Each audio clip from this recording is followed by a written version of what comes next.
પશ્ચિમ બંગાળમાં ભાજપ સરકારે રાજ્યમાં ઇસ્યુ કરાયેલા જાતિ પ્રમાણપત્રનો અંગેનો મોટો નિર્ણય લીધો છે. સરકારે તમામ સબ ડિવિઝનલ મેજિસ્ટ્રેટને નિર્દેશ આપ્યા છે કે વર્ષ 2011 પછી ઇસ્યુ કરવામાં આવેલા તમામ જાતિ પ્રમાણપત્રોની ફરીથી ચકાસણી કરવામાં આવે.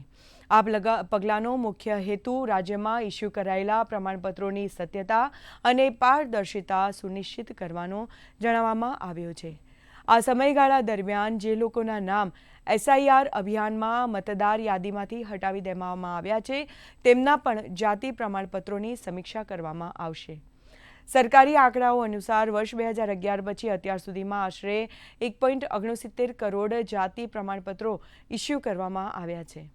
આ સાથે જ સરકારે અધિકારીઓને એ સુનિશ્ચિત કરવા જણાવ્યું છે કે તમામ પ્રમાણપત્રો વર્તમાન નિયમો અને કાયદાઓ અનુસાર જ ઇસ્યુ કરવામાં આવ્યા હોય છે, કારણ કે નકલી પ્રમાણપત્રો સામે શુભેન્દુ સરકાર કડક કાર્યવાહી કરવા જઈ રહી છે.